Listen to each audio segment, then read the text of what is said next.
In this video, we're going to get an update on what is going on in Ireland. The rollout of totalitarianism proceeds apace.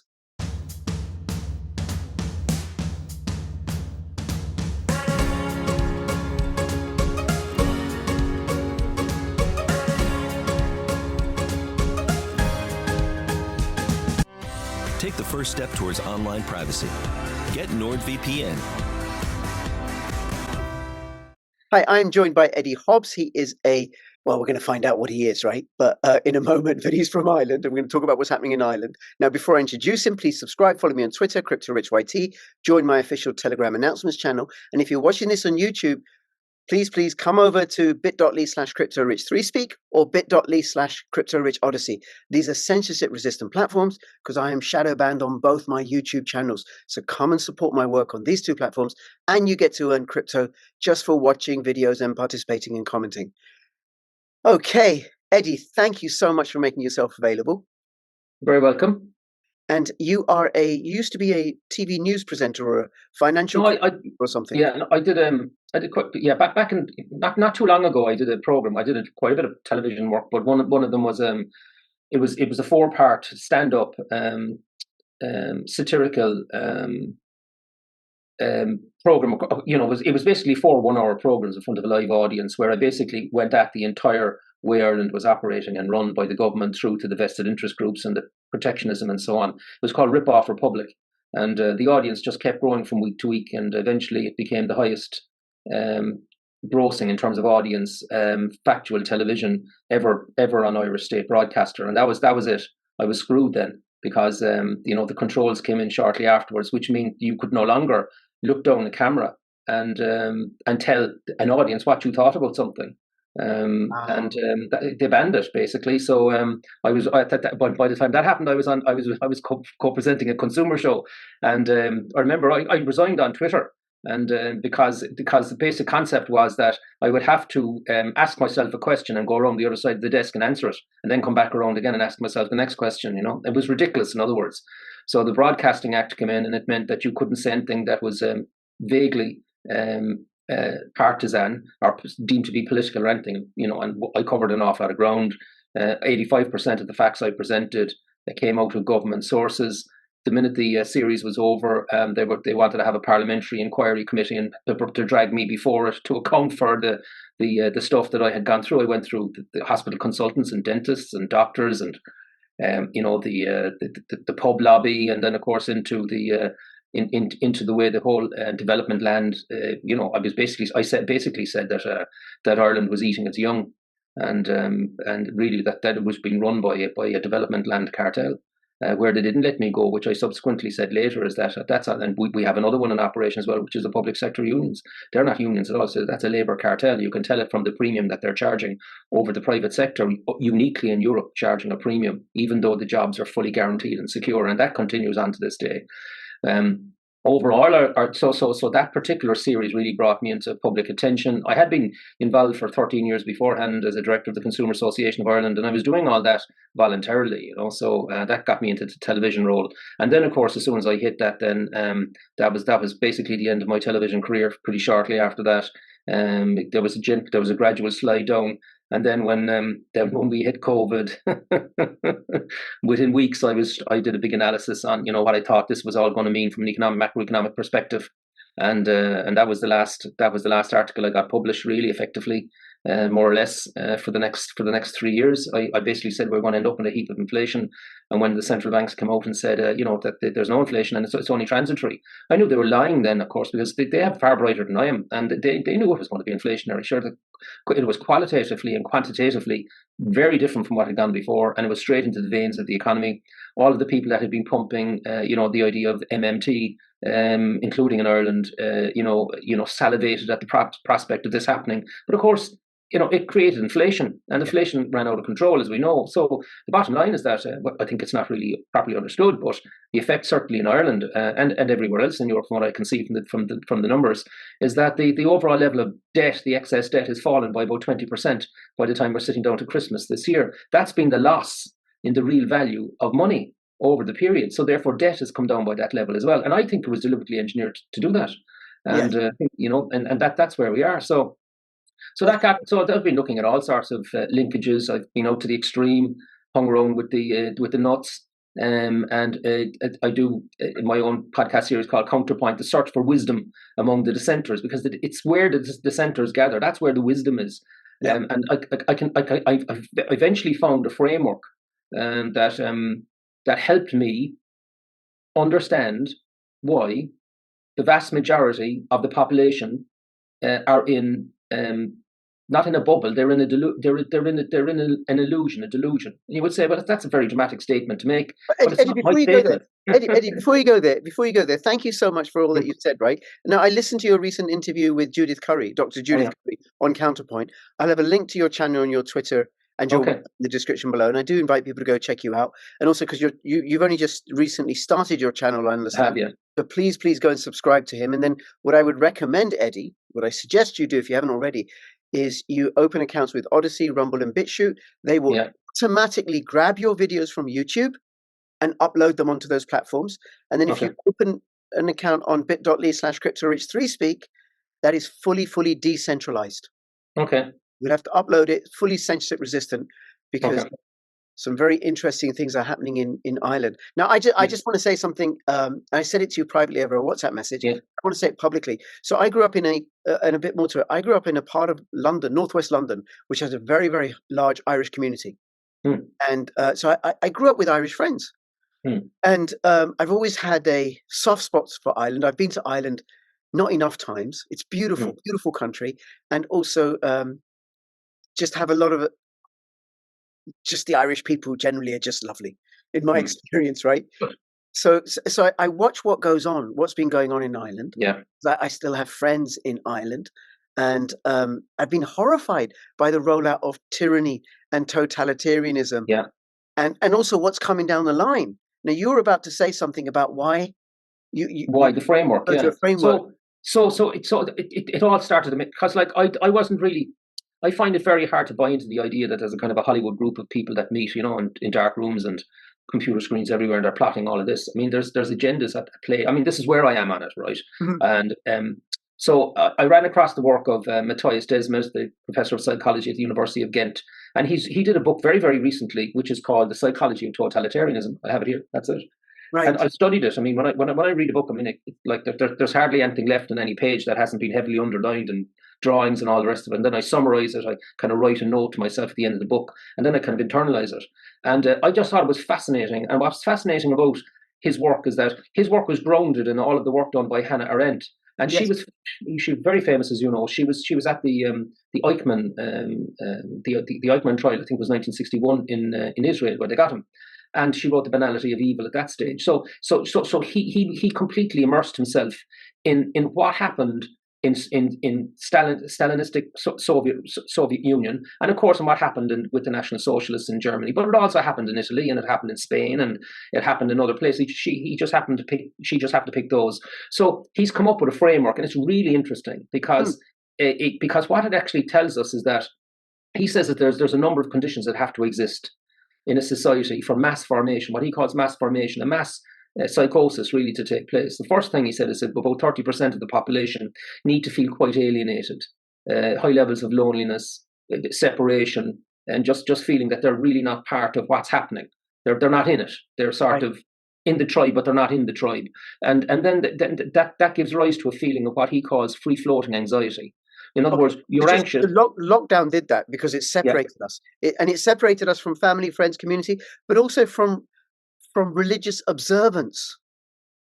From all of it. I mean, he's basically saying that free-floating anxiety is triggered by the loneliness and the separation and the alienation, that it's a continuum. And then when you get free-floating anxiety, people feel anxious. They don't really know why. They don't have a particular reason for it. And then along comes an object which is presented to you, and that object there is the reason why you have this feeling of anxious.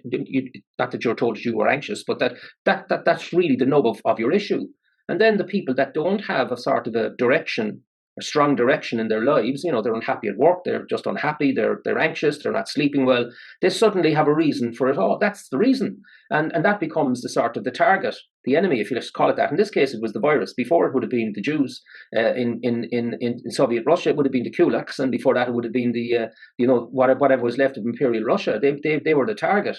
And so now you have a target, and the people that come out of that area become your stormtroopers, your SS. They become obsessed with it, and you can't talk to those people because they're completely and utterly gone into the cult. Right? They're beyond help. Absolutely, so 30%. Eddie, hold on a second, right? Because it's triggering more thoughts. It's because yes, it was lockdown, but there were other things: the social distancing, the wearing of masks, which are completely ineffective against airborne viruses and stuff. But it's the reminder: be afraid, stay separate all the time, heightening the anxiety. Because I can remember that going through that throughout that whole period. Yeah, but what I couldn't understand until I got into his stuff, which is what I was trying to get to, is why we move so quickly beyond facts. Why facts didn't matter anymore. We moved beyond science. It didn't matter. We were all coming up with, well, here's a fact. I mean, there's the science. Like normal people, you would say, well, why is that? And he explains it very well. Basically says that that you have 20% of the population that see through the bullshit for what it is. Critical thinkers, they just say, well, that's nonsense because here for this and this and this and that reason, and they coalesce amongst themselves. But that the bit in the middle, the people that are neither in let's call them the lost, that they're in the middle. What they do is they keep their heads down. They know it makes no sense, but they're not prepared to say it because their families are working for the state, or they're compromised in some way. They just don't want to. They want to put up their head. So if you look at GPs, for example, in Ireland, there's 19,000 members in Ireland that were regulated by the medical board. I mean, I'd say there was less than 20 that actually stood up. Wow. And some of them had their licenses taken off them, and the rest of them just wouldn't even talk about it. And they still can't talk about it. And the reason he explains it is very straightforward. He said what it becomes about eventually is that the people that are behind this, the totalitarianism behind it, it doesn't really matter whether they're right or wrong then. It's a question of you must follow the rules. It becomes about the rules. Even though the rules make no sense, that doesn't matter any longer. It's about being part of I follow the rules. So the mask is that's your SS band. That's your red flag. Or your brown shirt. That's your red badge and your cap if you're in Russia. That's part of the uniform. And then when what happens with a totalitarianism system, of course, is that when it then eventually eradicates the opposition, which it's attempting to do, it gains power because it's now got an enemy, and it goes to eradicate it or silence it. And when it has that task accomplished, it actually turns in on itself and destroys itself. It's a negative culture. So it cannot in nature be sustained for very long. Absolutely. And it's a fascinating book. And suddenly I understood why people around me, why people around us were just completely and utterly. It's not that they weren't engaging; they didn't want to engage. And it doesn't matter what they said, or the doctors that said, the vaccine, and wasn't a vaccine, of course, it was an emergency use drug. You can't say that either. But that the vaccine somehow was going to stop transmission. All you had to do was take it, and then if you didn't take it, you were a bad citizen. You were one of those. You're one of those outsiders. One of those people about who we can attach our free-floating anxiety and see you as the threat. And that's where we were going. So in Ireland, when it happened, when the president of Ireland passed what I call the leper pass, which was the yellow armband, and I made a comment that I tweeted at the time. I said, why don't we just have a yellow armband with the Star of David on it altogether? Mm-hmm. I mean, that ended really well the last time. And it was a satirical comment I made. Mm-hmm. And suddenly, of course, I was descended upon as being anti-Semitic. And I wasn't I was going on what an actual survivor was talking about over in America. Vera, come to me in a moment. Anyway, she was a child at the time of the horror that occurred in Europe in those years. So what happened then was that none of us against the vaccination of children. I mean, the idea that we were injecting children with an experimental drug to save their grandparents from potentially being exposed to the virus. I mean, and now we know that the flu disappeared completely gone. It just disappeared. And the PCR test was magnified to such a level that if the virus had never started and they had done that for flu, we'd have had the same results. I mean, it was all just hype. And you would say, well, how did they manage to get away with that? How did they? And the answer, the only conclusion I come to is that they actually understood mass formation long before Professor Desmet wrote his book. They knew this because this is the stuff that intelligence agencies study. They study this, the psychology of the masses, and people that are in the mass illusion don't know that they're in it. We've had television films about like the Matrix and all this kind of stuff. This is well covered ground. The problem is that people think that the level of education that they've got is somehow going to protect them, and actually that's not true either. In fact, I'm kind of penning a book at the moment, which I'm going to call it The Sound of Silence, because I really like the lyrics of Paul Simon's song from the 1960s. Basically the words of the prophet are on the subway walls and tenement halls and whispered in the sound of silence. And everybody else is just venerating the neon god. The neon god in this case is the rules that we venerated. We venerated the rules, and they're still venerating the rules. There's still people going around wearing masks. People out cycling bicycles with masks. I mean, they're traumatized and they don't realize it. They're completely gone into it. And I think the legacy of the lockdown and the legacy of the symbols and the legacy of the whole thing has been extraordinarily damaging. I just don't mean physical health. I mean mental health. I think it's done enormous damage, especially to children, but also right throughout all of the ages. You know, I mean, I'm a very, very close friend that I did not have time for. I'll just give you a small example. Let me come in. Yeah, I know I'm interviewing you, right? But you've said so much. I'm like, oh yeah, and this, right? Yeah. It's one. I don't know if you're aware about the Milgram experiment and the Asher social experiments. No, go ahead. Was a psychologist, I think, in the US, and he wanted to study like how come Germans? What was it about Germans that allowed Nazism to take root? Is it something intrinsic about the German psyche? So what he did was he had an actor in one room, set up to be electrocuted. Oh yeah, no, about the study. Yeah, and then he had subjects who were given orders to send electric shocks to this person. Now they weren't real electric shocks, but the actor was faking them. And what he found was something like 2/3 of the people followed the instructions that they were given, even though, like, to turn it up and shock him more, even though the actor they didn't know he was acting, was exhibiting more pain. It's only about 1/3 who said, no, we're not doing this. So he surmised that people have this willingness to accept authority. Now, my 19-year-old and my 16-year-old have never been to school. They were home educated.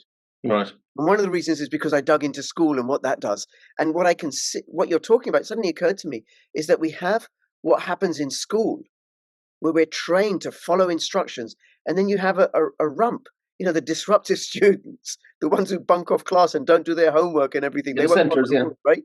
And then as a fractal, at a much larger scale, you have the same thing playing out during lockdown at a systematic level. Yeah, at the center, I mean, the centers are a particular mindset, which is to say, well, where's the proof of this? A story I often tell is a woman was cutting a leg 11.5 and sticking it into the oven. Yes. And she was asked, why you cutting a leg 11.5, sticking it into the oven? She said, because it improves the flavor. So they went to her mother and said, your daughter's sticking a leg 11.5 and putting it into the oven. She said, well, I do the same thing. She said, well, why do you do it? She said, because it improves the flavor. So they went to the granny and they said, why do you cut it a leg 11.5 and stick it into the oven? She said, because the oven was too small. Yes, that's very... So, yeah, and it's a simple story, but it's so powerful because it tells us that we have to keep saying, well, why are we doing it that way? Like, where's the logic of it? Where's the evidence of that? It's a scientific kind of method, really, I suppose, in a way. And all that has gone out the window. So then when you look behind the agendas that are at play, for me, it's very straightforward. We're in a moment of great conflict, tension between two completely opposing forces. One force is a force that is for individual freedom, consent, it's my body, all that kind of stuff. In other words, freedom. People that are for liberals, let's call it that, whatever term you want to give it, they really feel very, very strongly about the individual human rights and freedoms and so on. And then you have the people on the other side that crave centralized control. Yep. And the more technology that is evolving, the greater their craving has gone to such extreme levels. So they're attempting to create a kind of control over the human race, where they're in control and, of course, making a lot of money and in a position of power. And you can see the linkages occurring everywhere. So, for example, if we just draw the picture for us, if you haven't done it already, for your viewers, the way I see it working is that the World Economic Forum, the WF, which was Klaus Schwab, who's really he's a joke, really. He's a manager. He's just a middle manager in the whole thing. The WEF, their agenda is quite clear, and it's not a conspiracy theory. It's up on their website. That's what they want to do. They want a completely different system where the control is at the center, and they're at the center of that. You have if you look at the World Health Organization treaty, which they're attempting to get all these countries to sign up, including Ireland, which is bending its knee to it. They think it's wonderful. But the WHO treaty, which I've studied and I've had checked through a senior barrister in Ireland, and also I've interviewed Sabnam Pelosa Mohammed, who's involved with a whole pile of international lawyers looking at the actual treaty from an independent perspective. She's from South Africa, great mind, just to get clarity for it, and it turned out to be correct. And that's that. The World Health Treaty, the World Health Organization Treaty, is trying to take the sovereign power away from all of its members. They're claiming they're not, but they are, and it's subtle. It's really subtle in the way they're doing it, but it's very powerful what they're doing. And they want to be able to have a director general who can wake up in the morning, get out of bed, and say, you know what, I'm going to declare a medical emergency today. Now, which part of the planet will I lock down? And then under treaty, the members in that region, or the entire membership, has to go into lockdown. I mean, that's the power he wants. And it's interesting, however, that a number of countries like Estonia, Slovakia, New Zealand, India seem to be warming up around that area, Mexico, but definitely the Philippines are telling them to bugger off. You know, you must be joking me. But like our parliament thinks it's a great idea, with one or two exceptions, because they couldn't be bothered. They couldn't be bothered looking at it, or they're being rewarded by the complex. They're bribed or they're captured. Yeah, or they're stupid. Like you have to allow for stupidity as well, you know. And there's a lot of that, certainly over here. Anyway, I can tell you that. So I mean, you know, a lot of people who would fail at other things actually fall into politics. You know, at a young age, and they just take over from daddy's seat, and you know. Anyway, the village idiot often is sent up. You know, and I'm using that as an extreme example. But I do get what you say. I don't know how well you know about British politics, right? But if we look at the global scale, you know, on a global level, there's nobody in the West, apart from possibly Orban, or Trump and Corbyn, who are Farage, who are actually worth their salt, who have any sort of gravitas or acumen. You know, we've got midgets like Keir Starmer and Varadkar and Trudeau and. Well, the great problem I think there, Rich, is that the left, unfortunately, if you look at the behaviour of a lot of the left during the pandemic, they were pro-centralisation. They were the most extreme, punish the unvaccinated and so on. It was like, they'll give you one quick example, which really just summed it up for me. I have a lot of contacts on my mobile phone. I'm around quite a while now, and thousands, right? And a lot of them are senior people in the media in Ireland. So I made a grab on a letter that came into my hand. It's actually from somebody who just brought it out on our YouTube channel that morning. And this letter was from Beaumont Hospital, which wouldn't be known to some of your, viewers. But Beaumont Hospital is the centre in Ireland of organ transplants. And the people that rely on organ transplants, well, it's life or death. And they require a new organ. And they got a letter from Beaumont Hospital, which I got and broadcasted straight away on Twitter, basically telling them if you don't get vaccinated, you're off the organ transplant list. Wow. And this was a couple of months after I had been really strenuously objecting to what I call the leper pass, saying this is going to create a discrimination and an alienation of our fellow citizens that is going to be way beyond your imagination. And here it was in my hands. So the first thing I did was I flicked it on WhatsApp to the top guy inside the state broadcaster on RT, a guy called John Williams. He's since moved on. He's an Englishman who came over. And but I had been communicating with him about other matters, and I sent it to him. I said, this has to drive the news agenda for the weekend. It has to. I mean, imagine a modern country is throwing people off the list because they're not vaccinated for their organ transplants, as if somehow they were a threat. And of course, in a lot of cases, their own doctors were saying you cannot take the vaccine because your body is preparing itself for an organ transplant, and you cannot put this stuff in because we don't know enough about it. So like there was medical reasons for this as well. So I was then drowned on Twitter for about 2 or 3 days saying, "Oh, that's completely fake. That's a fake letter. How did you do that? Letter heading, blah." They just didn't believe it, and there was no word on mainstream media. So when I sent it through to John Williams, I said that you need to do this. I got a reply back from him, which I still have. I've saved it, and the reply said, "Eddie, I'm too busy now to deal with this. I'm trying to get a couple of journalists out of Afghanistan." Wow. And my reply in my head was, which I didn't send him because I needed to keep the door open, was, you know what? That's a good idea because there's no more journalists left in RT. You need to get a couple of Afghan journalists over at least they understand what they're supposed to be doing, which I didn't. But that's what I wanted to do. I just held it on my phone. I said, well, do you know what? I actually saw the state broadcaster live in the moment on my WhatsApp making a decision deliberately to bury the most important story in COVID since it started, which was the throwing off, which was basically the banishment of those on the organ transplant list that weren't vaccinated. I mean, how bad does a society have to get for that to happen? Yeah. And I mean, if that formed part of National Socialist Germany, we would be saying, "Oh, wasn't that was really a really bad moment for them there?" But this was Ireland in 2021. I know, but Eddie, the problem with you, forgive me, yeah, that it sounds to me like you still think that the Nuremberg Code stands for something.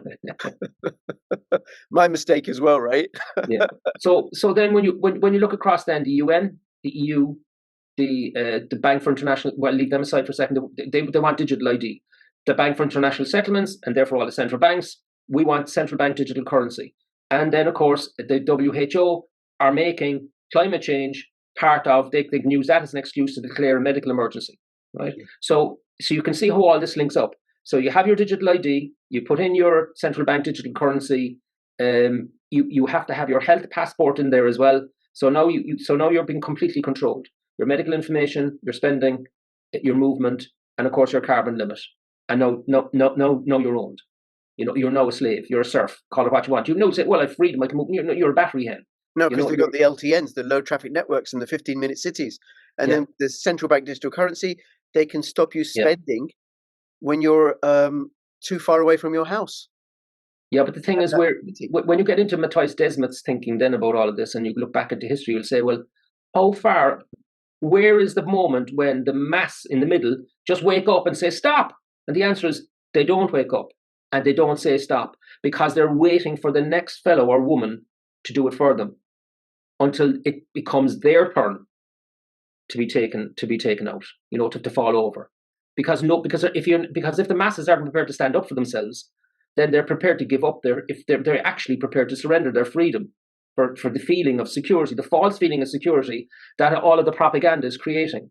And so you're no longer free. You just think you are, but you're not.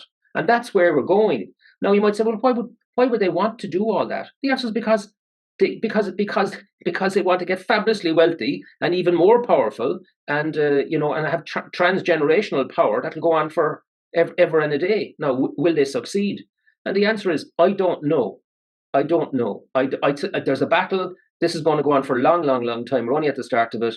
There's a battle to wake people up on the margins. That's all that we can hope for. People on the margins to wake up just enough to actually start saying, no, bugger off. I see you for what you are, and being prepared to stand up and take them on.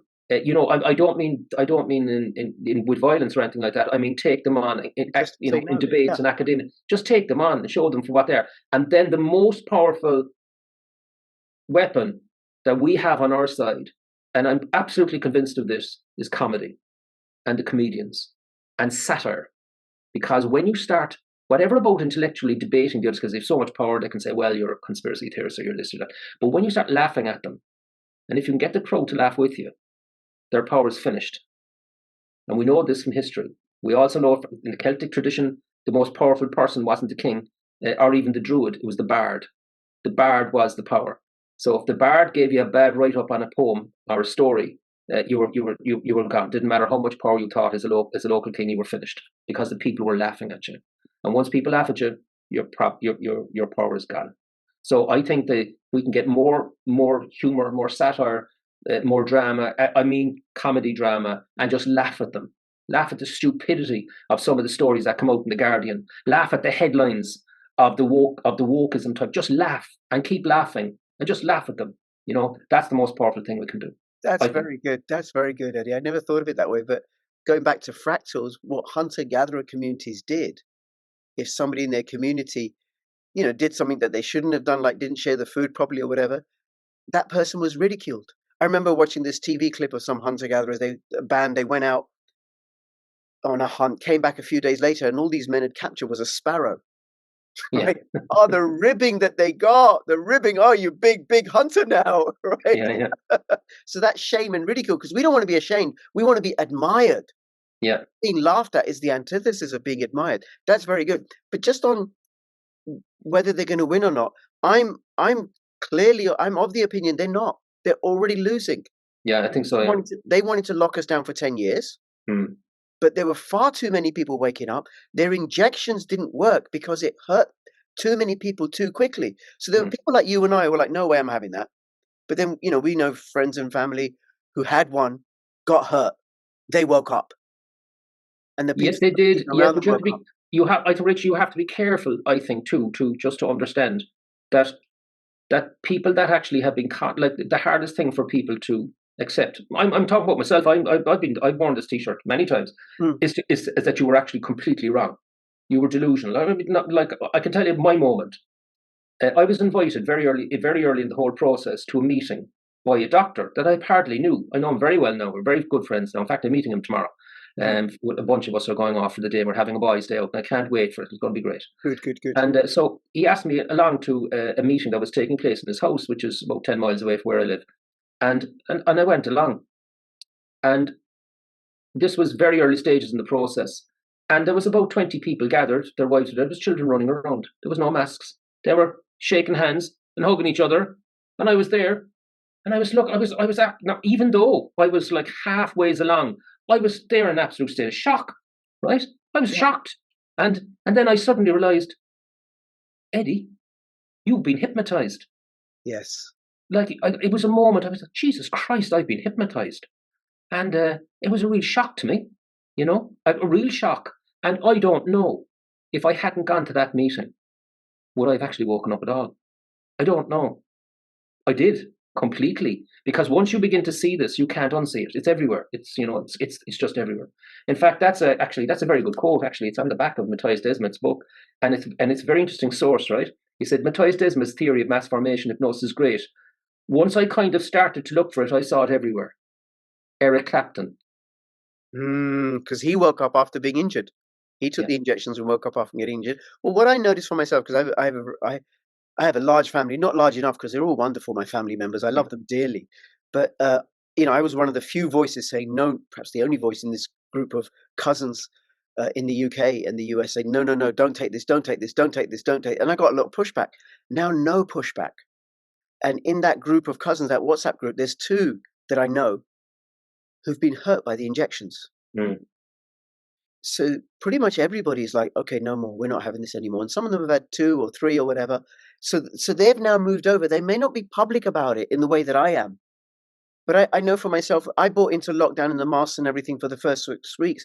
And then I started thinking, why am I not questioning this? Yeah. Why am I just accepting what government and corporations are saying without, let me take a look at this? Because I don't think, I mean, I don't have much love or faith in the pharmaceutical industry. Why am I just going along with what they say? I know about Tuskegee. I know about Depo-Provera. I know about thalidomide. So that was my awakening. And then I had to deal with, just as you did, right, is other people who'd bought into that narrative. Yeah. And then what it does, it has us fighting. It also took a long time for us to find each other. Yes. They were splintered and dislocated, and we weren't organized. And and then of course you had, and it's very evident, you still have it, as you've just mentioned earlier on, with these channels that are free speech channels. But like the actual clampdown on by the algos, on YouTube and Twitter before Musk got involved in it, or X as he's calling it now, it's very evident, and on TikTok. It's so obvious. I mean, I just did one the other day promoting the interview with Professor Judith Curry on climate uncertainty and risk, her latest book, great book. But anyway, I was promoting it, and next thing I got zero engagement. So I was looking at it now later, still zero. Typically I was getting between 40 or 50,000 views, and one was 220,000, and it was zero. Right? It was so obvious that it had been stopped. Right? And I was looking, what was it? And of course, there was climate change in the title. So I just redid it, and I used Irish for climate change. I wrote Iraida, and I did it again, and it took off. It's a fabulous interview, by the way. It's fabulous. It's a fabulous interview. I listened to it. All right, okay. Absolutely fabulous, because that's also something that I woke up to. I have to confess, I was in the past a Green Party voter. Yeah. You know, I voted Green. I live in a part of the country where we have a Green MP. Yeah. We have solar panels. We drive on a very old Prius, and I ride a bicycle. But then I've been riding a bicycle since I was 7. Yeah, you do look like a cyclist. Thank you. I use it for commuting for my job and Yeah. everything, right? It's my Yeah. preferred mode of local transport. But then I start a few years ago, several before lockdown, I started thinking, wait a minute, this isn't right. This isn't right. So I think, and then looking into it, what 0.04% of carbon dioxide is more powerful than the sun, Yeah. the Yeah. Milankovitch cycles, and the magnetosphere, and everything else.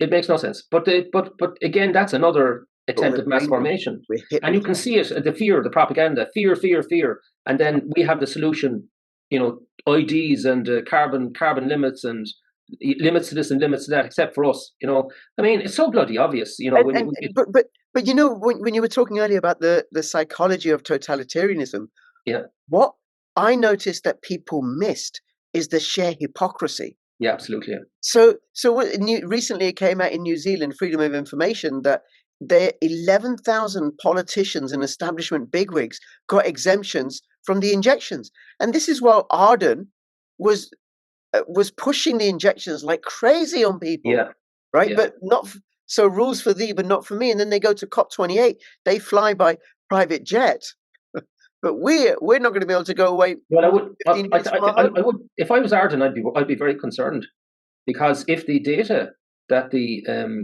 data scientist the whistleblower data scientist, I think his name is Dunn, has come out with, if that stands up, and they're going at him, and if that stands up, she's in serious trouble, like Well, really serious trouble. and if people are watching this, they don't know. Barry Young was I think, a government employee, Yeah, data scientist. He secreted the data, he anonymized it, he ran it past some experts, including um, the professor in the UK, Norman Fenton, I think, who's a yeah, statistician and everything. And then he released it. And then the New Zealand government, they put a court order on New Zealand media that they can't publish any of that data, saying that it identified people, even though it's anonymized, and it is available because it reached the US and Andrew Bridgen in the UK and stuff. And then they arrested him. hmm, Why would they? If the data was fraudulent, why did they arrest him? yeah. And then the Liz Gunn, a member of a leader of a New Zealand Freedom Party, she's had to go into hiding because she was involved in this leak. And then you will know, I'm sure, Eddie, about the Hmm. Irish health minister Oh yeah. who is being investigated for murder because leaked emails show that he knew that the vaccines were killing people as soon as they rolled out. I didn't see that. I Oh can't yeah, comment yeah, on yeah, that yeah. because I No, didn't see it. this is I mean, of course, you won't find this on YouTube. You'll have to go to places like Yeah, ODYSEE and BitChute, right? And Rumble. But he knew, the emails show that he knew that the injections, not vaccines, I apologize for saying that, yeah. the injections were killing people. He ordered his staff to suppress that information and kept pushing the injections. So now he's under investigation for murder. The Hmm. Filipino government have said they're going to investigate all these excess deaths. Japanese scientists are calling for it. Yeah. There's more and more and more and It's more. breaking. It's breaking in the middle, but that's not, and that's a huge win. But that's a win on the verge of massive defeat. I mean, there's a long way more to go.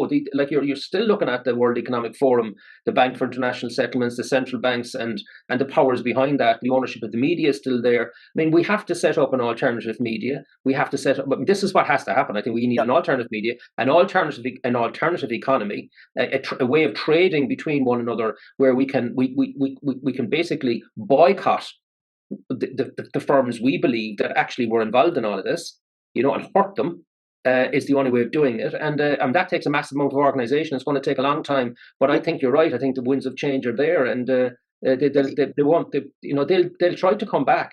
I mean, there Yeah, will they be. will. I mean, there's bound to be another attempt to try and get to their objective, which Well, is total control. they're pushing harder and faster, right? Yeah, But they are. if Eddie, you got kids. Yeah, four. Yeah, Yeah, well, bloody hell, good yeah, job, mate. yeah. Right? But Yeah. I assume they're not little babies now, right? No, they're not. No, no, no. Not right. But when they were younger, you had a little project. You and I, as fathers, we had a little project. We're going to take our kids out. Simple little task: get them dressed, take them out to the park. Oh my God, the breakdowns! There's a missing shoe, and then one squabbling with another one, and then one of them needs a nappy changed, and then something happens, and then the other one won't get ready in time. Just that little project. that little timescale project, right, has so many breakdowns, so many hiccups and interruptions, and then eventually you get to the park half an hour later than you intended, and two of them are upset about it, and the other one's hungry, right? Now, you take such a large project as the Great Reset over such a large scale, involving so many people over such a large time frame, the opportunities for breakdowns are innumerable. So they wanted to defeat Russia in Ukraine because Putin, in many respects, well, he's not woke, right? Yeah. And he's not part of the WF. He's not going to go along with their game. Yeah, he's been calling them out. He's been calling them out, monster right? himself for doing what he's done. Yeah. Now, I knew from the start that there's no way that the West was going to defeat Russia. It just wasn't going to happen. And now that's happening. Then you've got I think more and more people are waking up to the scam of climate change. Yeah, well, that's an interesting one, isn't it? I mean, like, if you look at the climate change stuff, I mean, I have the pub test. You go down to the pub, you sit down with a bunch of people, and you find out very quickly what they really think. A couple of pints, and they'll talk. Now, you have to be careful, obviously, that you don't use any of the forbidden words, especially when there's Gen Z around, because they regard that as, heresy, So you be very careful of that, and it's a very, very simple thing to do, But I was talking very recently to an activist who's involved in taking on the hate speech bill here in Ireland, and I was helping her formulate her strategy, and I said, well, what's your where's the centre of the sort of frustration with all of this? Is it Gen Z? She said, no, actually, no, the young people are now conditioned. They've been quite conditioned to sets of rules, and things get plopped down on platforms. They've just grown up with it, so to them it's like the way it works. But it's not. For the older people, get really, really upset over it. Which is my generation. We find it outrageous that anybody would attempt to try and silence discussion between ourselves. But I just find that very interesting, that it's not actually the younger generation. No, they'll get upset over other things, but then they'll venerate, as I call her, Saint Greta Thunberg, for all that climate alarmism. And of course, they themselves are victims, because the IPCC is producing incorrect science based on over narrowing the field back in 1980 when it all started. As I call it, a whodunit.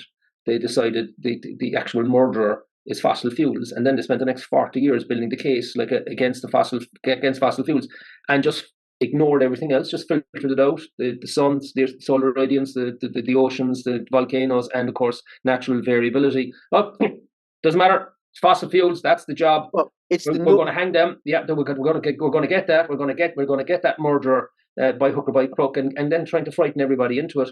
And then of course the media come along with the bad science, and they go, well, what's the worst case scenario here? Oh, there's our headline. So then they produce that in their headline, and then the activists amplify it even further, going, oh my God, the world is coming to an end, and Greta gets on her boat and sails across the North Atlantic with the crew, and then they all fly home on the plane. It's absurd. It's absurd. It's absolutely absurd. And COP28 are talking about, well, let's end fossil fuels and replace them with what? With what? Horse and cart, cow dung. A couple of things I want to offer. One of the things that I've been doing, because I don't go to the pub, right, is I've been asking friends and family. You could cycle to the pub. You get away with you do very well over here. You could cycle with your bicycle. I've been asking friends and family of mine, right, how much of the atmosphere is carbon dioxide. They've no idea. No, I have no idea. A friend of mine, really, really dear friend, a teacher, teaches sixth form. He said it's 50%. Are you kidding? Are you kidding? 0.04%. They have no idea. And then there's left-wing activists telling me, oh, she thinks it's 80%. The way that it's amplified, right? So that's interesting. And then the other thing that I consider, and for me it clearly is, and is its European imperialism for the 21st century. In the 17th, 18th, and 19th century, Europe exported Christianity in order to justify plundering those resources, committing genocide abroad. And now the continent that is a net importer of hydrocarbons wants the rest of the world to stop using hydrocarbons and go green for their good. That's correct. I mean, Judith Curry gets into that very well in her book and in the interview. Where all of the trillions that are going into getting to net zero, which is like zero COVID, it's nonsense, right? It's just a nonsense. But the trillions that are going into that, the estimates between 50 and 150 trillion, depending on what analysis you want to read, over the next 30 years. That A fraction of that money should be going into infrastructure in Africa, improving the transport systems, improving the rails, lifting their lifestyles, bringing them up to much higher standards, and improving their health systems as a consequence of that, because you're improving the water systems, purifying the water, and all that kind of stuff. But because it's not, it's going into CO2 capture, CO2 campaigning, and then of course EVs, which are an absolute foul product. When you look at the batteries, recycling of the batteries, and what goes into that, it's all just bullshit. And the problem is that the people that actually believe the bullshit don't want to unbelieve it, because then they actually have to face the fact that they were conned. And that's the hardest thing for people to do. Like my moment when I walked into the room that time, and I suddenly got an awful slap, gave myself an awful slap, say, you bloody idiot, you were hypnotized. I haven't heard Egypt for a while, especially said in such a soft, beautiful Irish accent. Okay, so now, in terms of its failing, and something you said earlier about the sorts of setup that we need, that is happening. The antithesis of centralization is decentralization. We have decentralized, privacy-focused cryptocurrencies like Pirate Chain and Nero. We have decentralized vlogging platforms. They may be able to shut ODYSEE down because it's hybrid. They cannot shut down ThreeSpeak. Yeah. It's fully decentralized, censorship resistant. There's no company or foundation behind it. There's no organization. It just moves around. Yeah, I know what you mean. Like from a structural point of view, it's far better structure because there's no center. It's just no spread. center. There's no center. Like BitTorrent, the file sharing. Protocol. Yes, I know how it works. Yeah, I know how it works. They've not been able to. But I have a reasonable idea how it works. I'm not a technologist, but I'm involved in something in that area. And what I see happening is that if you look at the sort of digital laws that are being brought in, all to find the directors for misinformation, like the World Health Treaty. Just go back to that in a moment. They decide what is disinformation and misinformation. And then under the treaty, they tell you have to clamp down on misinformation and disinformation. And you know what? The disinformation is any science that challenges their scientific consensus. I mean, it's pure totalitarianism. I mean, the whole idea of science is that somebody comes up with a theory that's unshakable. It changes the whole game. I mean, one person can do it if you're dealing with the scientific method. That's how it's supposed to work. The opposite of the scientific method is that's misinformation. That's shut them down. We can't hear that. No, that's misinformation. That's conspiracy theory.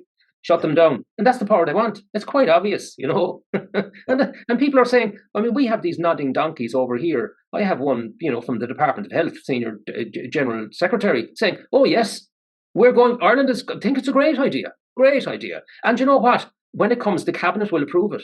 Well, I'll tell you what, the fucking Cabinet won't approve it because we have a ruling from 1987 called Crotty, which means that any external treaty that the Irish government want to enter into has to be put to the Irish people by way of referendum. Now, there's one thing about Ireland I can tell you one. It's the best way of explaining the place. Mm-hmm. If you want to wake an American at 4:00 in the morning, you shake him a little bit in his bed, and you tell him to go down to the kitchen and he'll make $1,000. And he'll be out of that bed before you can draw breath. If you wake an Irishman or an Irish woman at 4:00 in the morning and tell them to go down to the kitchen and they'll make €1,000, you'll probably get a slap actually, and they'll go back to sleep. Right. What you have to do to the Irish person is to tell them that if they don't go down to the kitchen, their next door neighbour will make €1,000. And then they'll be out of the bed no time down, right? They'll trample over you. So if you deny the Irish people something they believe is their own, which is the right to a referendum, they mightn't understand the issue, but they'll that will definitely waken them up. You've taken what off me? That's a really, really, really, really bad political idea to do because you're now going to wake a monster. Okay. And what would happen then is that if the Irish people, because the only people in Europe that have this right, and if they get this right through pressure, it'll have to be applied. It won't be freely given. Be forced to do it. Then what would then happen is that we would then have a national public debate for several months before the referendum, and the debate would be around the efficacy of the WHO and all of the things that went with that. The vaccines, the emergency use authorizations, where did it come from? The lies we were told, the fear that was created, the harms, and all of it will come up. And suddenly a population in Europe will know as much as anybody would possibly know about the WHO by the time the referendum by the time they go down to tick the box. Okay. And I can tell you, there'll be very few people ticking that box to All say right, yes. so two questions. Can the Irish government refuse to have the referendum? They're intending not. They're just turning a blind eye to Crotty. Where we are right now, I'm just trying to waken people up that this is what's happening on our watch. Here's the Crotty ruling. Let's start talking, because this is all going to. They're going to try this next year. So it just needs more general awareness. And if they do try to put it through, what will then be required? Somebody will walk into the High Court with a writ and say, I just like Crotty did in 1987. It was Crotty versus Taoiseach or Prime Minister. So it would be X, whoever X is going to be, against the Irish Taoiseach, and say it would be a Supreme Court ruling, and the Supreme Court would say, sorry, we've ruled on this already in 1987, and you politicians, including the President, you are guardians of the law. You are guardians for the Irish people, and you cannot, you don't have power here. You are guardians, nothing more than that, and the Irish people will have their referendum. Okay, well, that leads on to a question I wanted to ask you about the Irish Constitution and the hate speech bill. Yeah. You know, what if they push the hate speech bill before the referendum happens? How will that suppress debate? Well, no, hold on a second, Eddie. Hold on a second. And the other one is, what protection does the Irish Constitution confer anyway? Yeah. Really? Okay. So, good question. Well, firstly, so we're clear, so we don't conflate the issues. The World Health Organization Treaty, because it's an external treaty, will require a referendum. That's the ruling that from 1987, the Crotty ruling.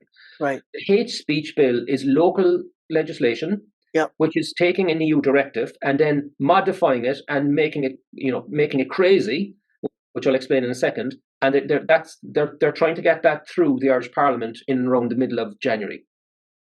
Now, I believe they're going to get it through because the idiots will pass it. They actually think that somehow it's well balanced and, sure, we're all against hate, aren't we? But hate is not defined, and it allows, now subject of course to a judge agreeing it, warrant, a policeman, the police force can come into a property where they suspect somebody, if they've got a warrant, where they suspect somebody may have on any of their devices information that could be deemed to be used for against one of these named minorities and would generate hate. Now, the person about whom they think might do this can then be prosecuted for an intention, not for an action, for an intention, if they find information like that on their devices, anywhere in their devices. And all of the devices in the household can be taken away by the police, all of them, including the kids and your partner, And it's just, to me, it's crazy. The idea that it's a thought crime. It's a thought crime. It's East Germany. It's the Stasi. It is, yeah. So what will happen is that as soon as they try to apply it through the courts, it'll fail, because unless the judges are corrupt, and I don't believe them to be, there's no evidence of that, then it will fail. The judges will say, sorry, this is faulty in law. It'll be challenged in the High Court, and then it'll be challenged in the Supreme Court. I just think it's so outrageous that it just won't stand up.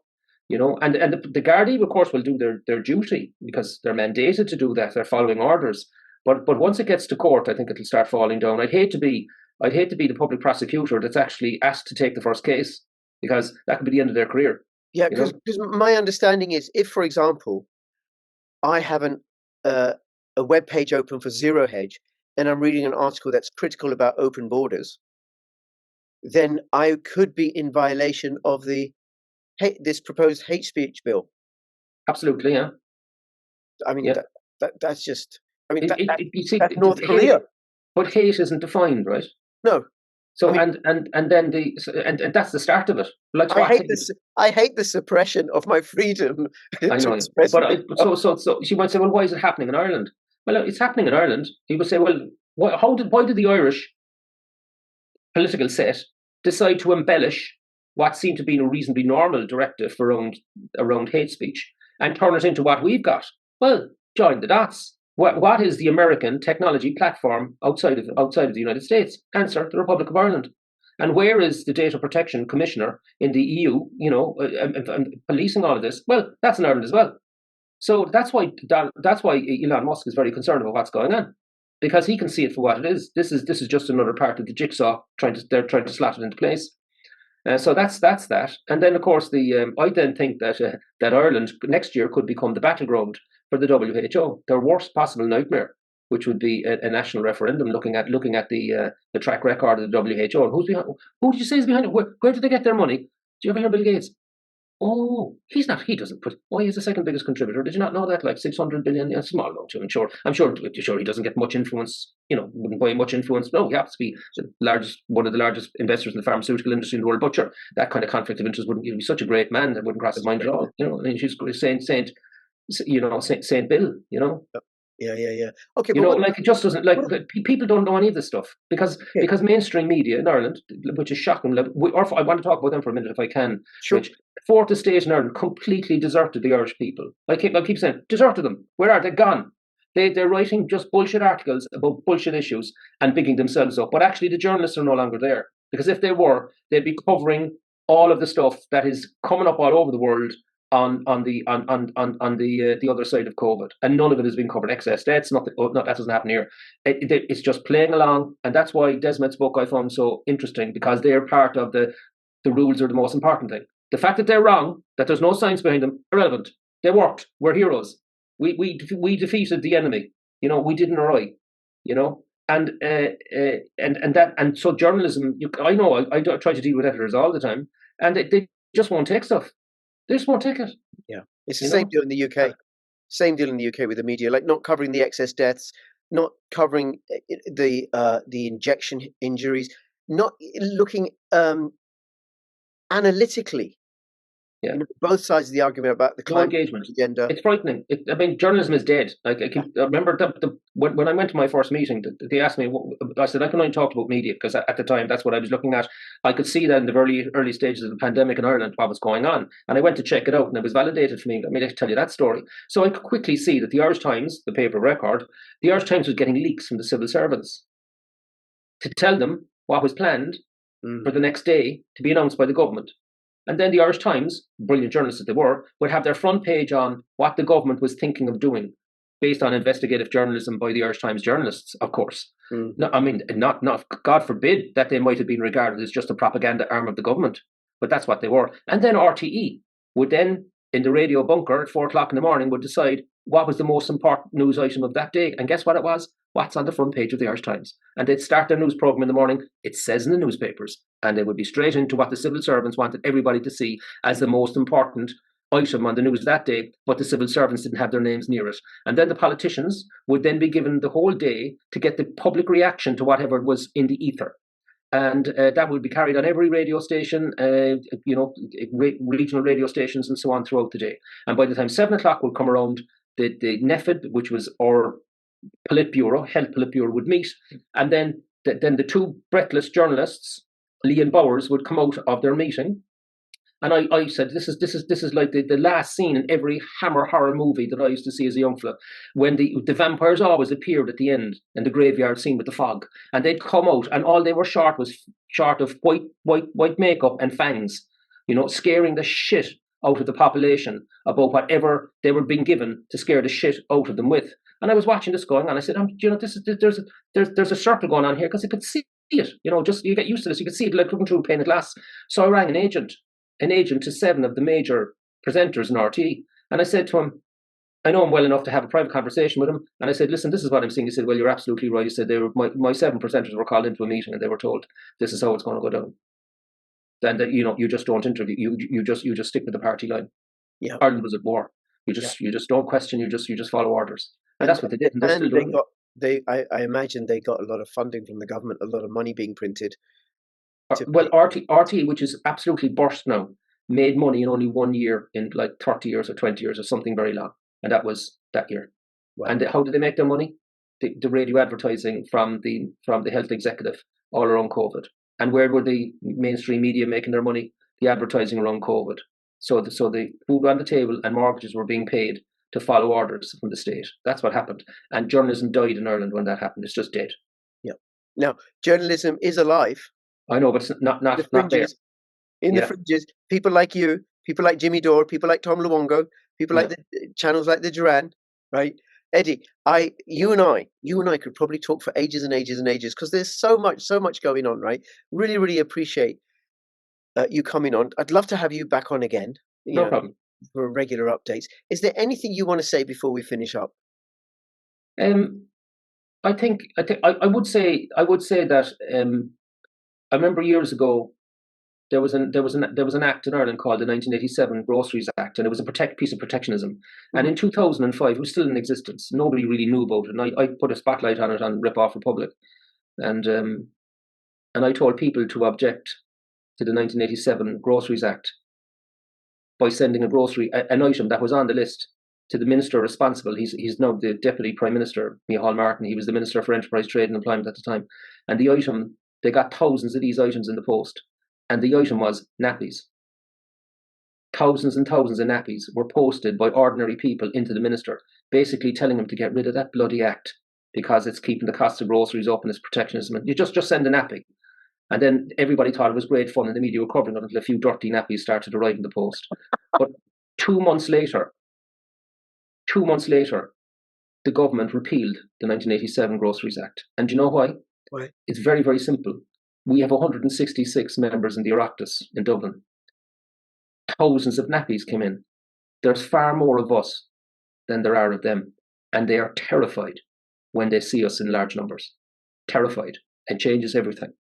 So you don't have to wait for a general election to actually make a difference. You just need to be part of the nappies, whatever form it comes in the country that you're in, to let them know we're here, we're watching you, and we're on your case, and our numbers are growing. Your day is coming to an end. Yeah. And we can all do that. Yeah. Eddie, thank you. I wonder if there's, in terms of the online speech bill, the online hate bill, whatever it's called, and the Hood Treaty and everything else going on in Ireland, I wonder if there's some other modern equivalent of people sending nappies in. I'll leave you with that, right? And that's a good spot. Watch this space. Very good, very good. Well, I look forward to talking to you again. Thank you so much. Well, we'll see. And I'll have all the links to his channel and Twitter and his website in the description below. And please comment, share, like, spread this video. And between now and when I see you next, keep filling your pockets with freedom. It's Crypto Rich and Crypto Eddie signing out. All the best. Bye-bye. Bye-bye.